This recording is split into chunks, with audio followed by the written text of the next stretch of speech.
Hey guys, welcome back to Let's Play Xenosaga. Last time we went through the tutorial. This time, no more tutorial. This time, let's head up the ladder.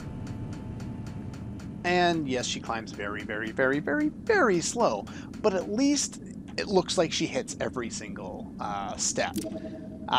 Now they tell you about switching between two different destroyable objects. So if you blow up the door, usually you don't have enough time to activate the trap. So I want to activate the trap first. Note that they do expire after a little while. And then I want to load this one, and then I want to run into them. Now I get the effects of the trap. As you can see, I got a battle boost. I only got one this time. I'm not sure if it's random or if it's always one, but anyway, let's take these guys down here. The one, if you notice on the bottom right there, above the character icons there, you can see how much HP every enemy has and whether they're biological, mechanical, or gnosis. And so, yeah, you don't have to worry about trying to figure out how much HP people have or anything like that. Some bosses are immune to this feature, but I don't think a lot of them are.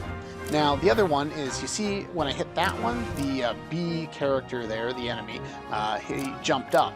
So that's which character or which enemy that is, so you know who you're targeting.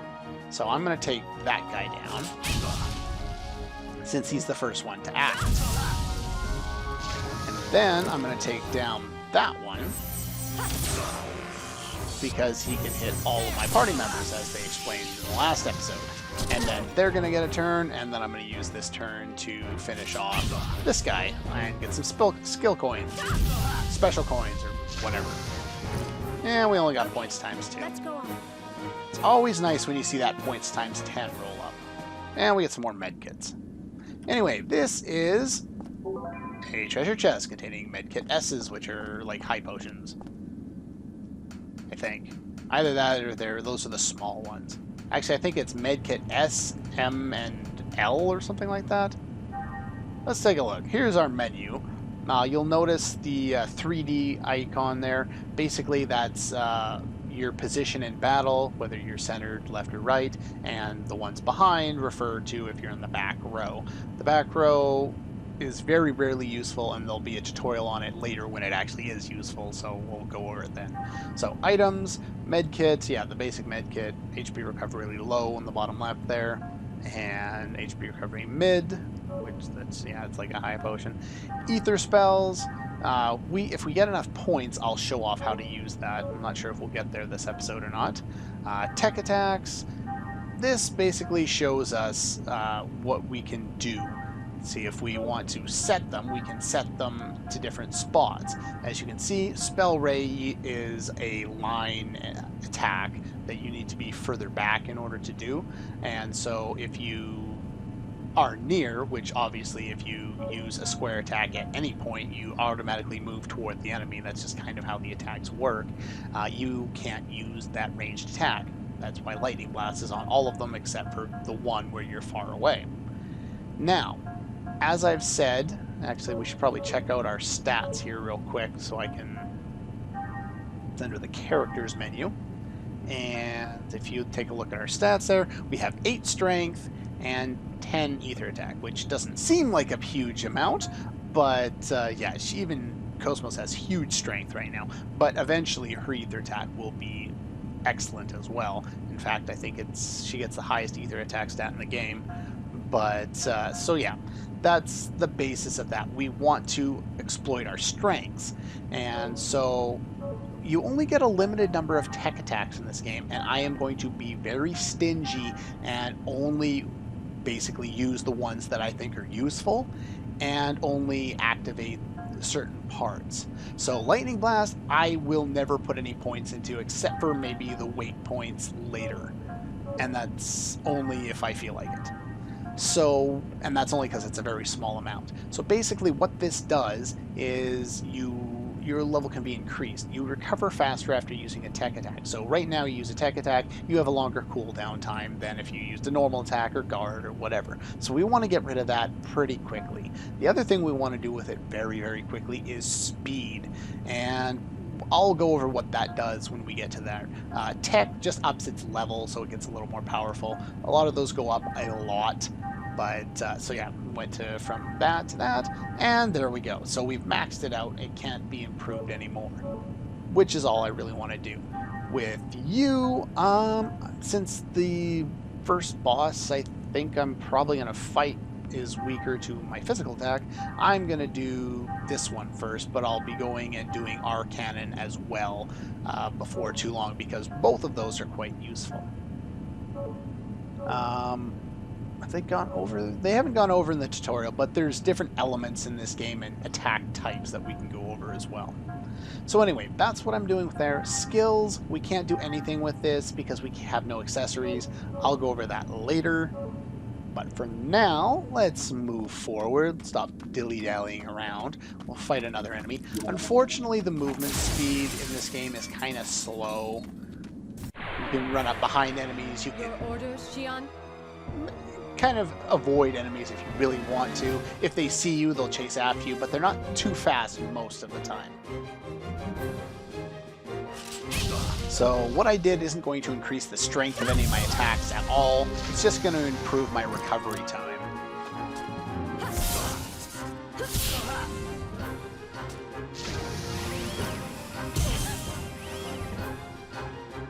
So I wonder if I have enough damage to take you down. Oh, looks like I do.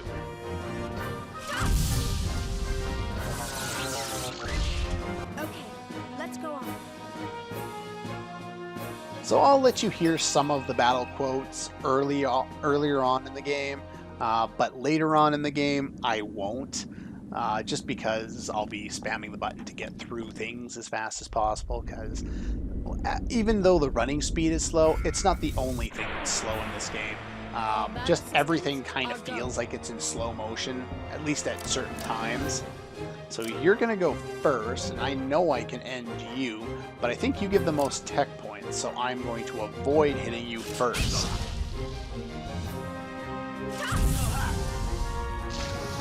And finish you off. Yeah, if you notice the boost gauge for KOS-MOS and Xion used 2 attacks on a non-boost stage or non-boost event slot, and KOS-MOS did on a boost event slot. So you can see kind of the difference in terms of the amount of boost gauge you're going to get. Obviously in these short battles we really have no need for boost, other than one particular reason, and that would be just to boost somebody so that they land on the event slot that gives you more skill points, so that you can kill an enemy and make sure that you get those additional points, because that is the only way you're going to be able to get enough skill points to do what you want to do. And even then, you're probably going to want to do some grinding just so you can get the skills and the techs that you want in order to use them. And I'll go over good points to do that at different times when it's important. But obviously, we're at the start of the game. We don't need to worry about that right away. As you can see, we're starting to get a decent amount of points here. Eventually, we'll get enough so that I can do something with the ether points. There's a red door over there, and that will be important too. We'll go in there. Anyway, here's the red vector box. You'll notice that same yin-yang icon that we saw on some ships earlier in the game.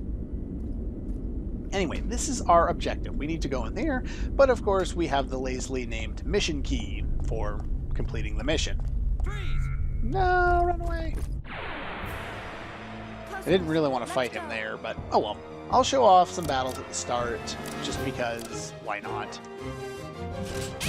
Later on in, kind of past this first area, we won't be showing off all the battles anymore because it just takes too long. Battles don't take too long in this game, but they do take long enough.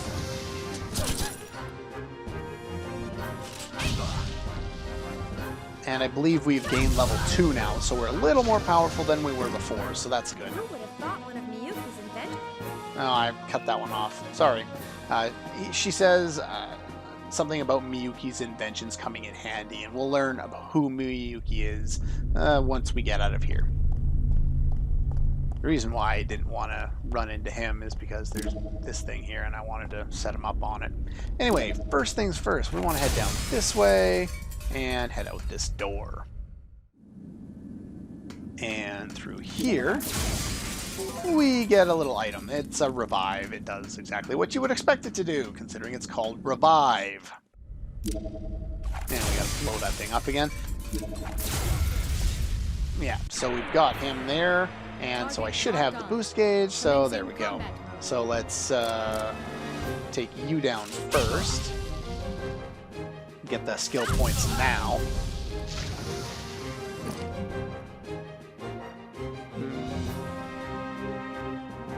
Yes, I do want to kill one of these guys.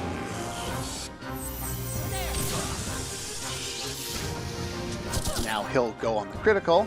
I'll go on these two, meaning basically the reason why I chose to kill that one is so that I knew that one of my characters would end up on the appropriate slot that I wanted them to end up on, that of course being the skill points one.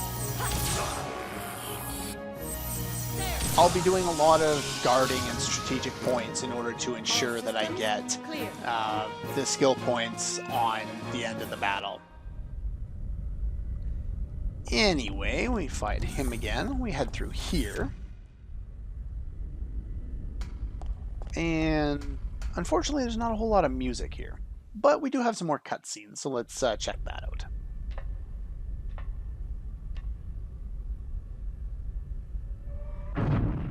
Ah, a Big Mac.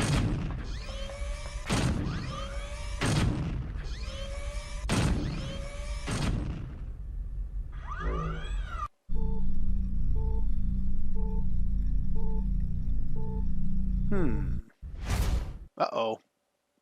It's not really boss time, it's kind of mini-boss time. Here we learn about the eggs. We can pilot eggs by selecting eggs in the sub-menu. And, yeah, go to the menu, select eggs, select the circle button, choose a position for it, and hit the circle button to confirm. Nah, she actually calls it an egg. It kind of sounds weird, but whatever. Now, only certain characters have access to these. As you can see, KOS-MOS does not have access to it. KOS-MOS does not need that. I can't remember which is more powerful. Alright, so you want to use ether attacks with her in this fight. Now, I'm not sure if the enemy's forced to target... I don't need it for this fight, never mind. I was thinking about using a spell. I don't think the enemies, the big mech enemies, are forced to attack only the other mechs. I think they can choose to attack the characters, but I'm not 100% sure on that. Basically, eggs are so pointless in this game that I almost never use them. Like, in my first playthrough, I think I used them once on a boss fight that was super hard for me. And I think, if I remember correctly, I made it super easy last time I did it in the test run, so we'll see when we get there. It'll be really hard or really easy depending on preparation levels, I'm sure. Anyway, if you'll notice there, the sub-menu changes. W-Act is available if you have the same weapon on each arm. You can actually equip your gears quite extensively in this game, so whatever. You need 6 AP to do that. Basically, if you're going to do anything with your eggs, equip the same weapon and use W-Act because it's just better. Basically, because normal attacks in eggs form use 3 AP, use a normal attack, and you get 4 back at the next turn, and you had 1 left over for a total of 5. Use another normal attack, then use W-Act, and cycle through repeatedly. You don't really need to guard unless you have a specific reason in that fight for doing so. You can just move around. There's no back or front rows anymore. You can exit to your gear that way, and guard, of course, is obvious. Yeah, so there's no way of reviving your eggs if it dies, so don't let it die. Now, if you see there's 2 different attacks. There's the ammo for the triangle attack, which is a machine gun, and then there's the sword attack, which is the square attack. That one uses 3 AP and would be perfect for that scenario I was talking about, where you want to build up for W-Act. The triangle one obviously wouldn't, but let's use it anyway. Yeah, that does a lot more damage. Anyway, I'm actually going to guard. Yeah. Basically, I'm just going to do this so that... No.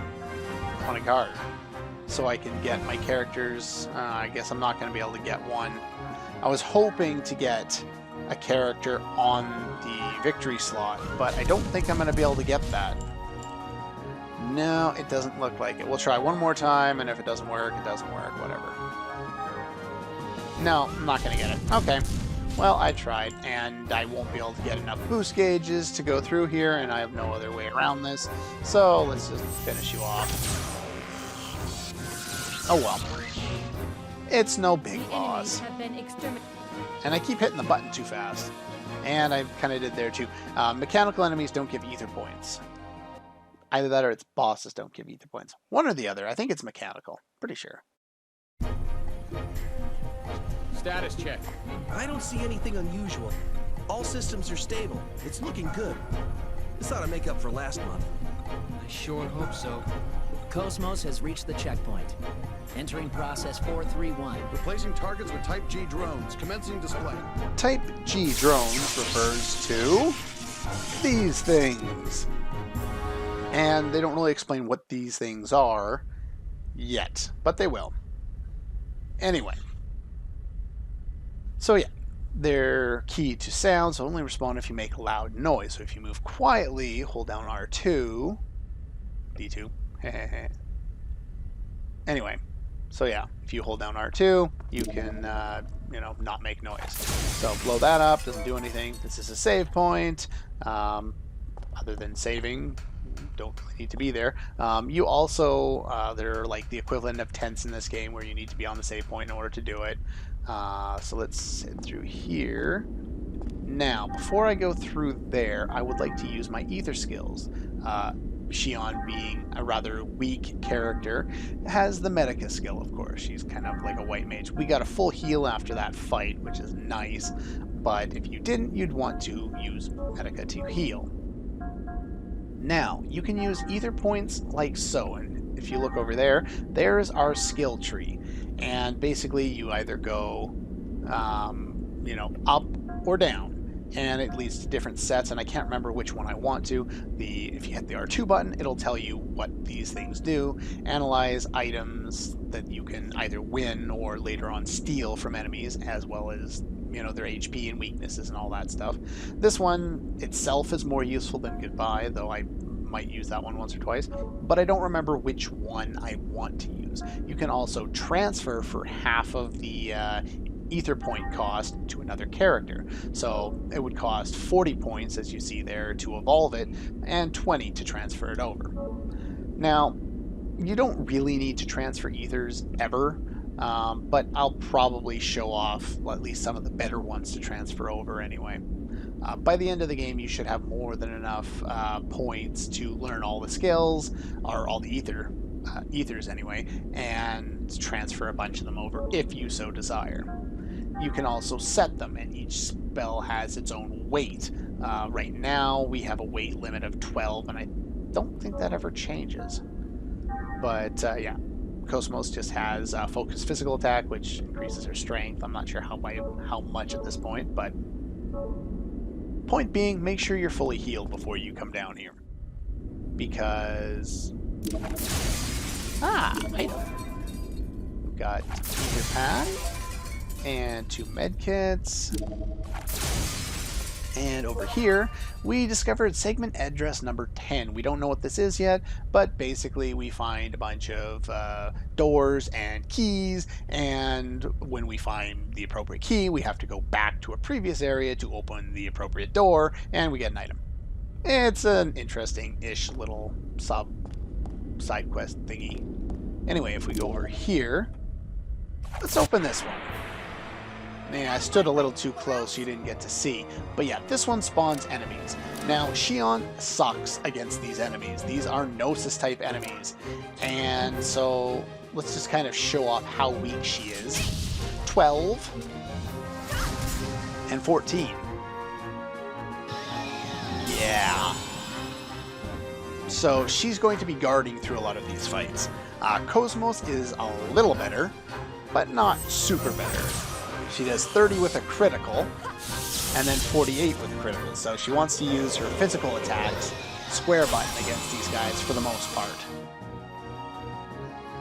But yeah, you probably want to guard to just mitigate damage, because you can actually get game over in this simulator if you screw up and don't heal before going into a battle. So make sure that you definitely heal. Well, that one died a little abruptly. I wasn't expecting a critical there. I was going to... Shion, I need to be clean. Still love that line.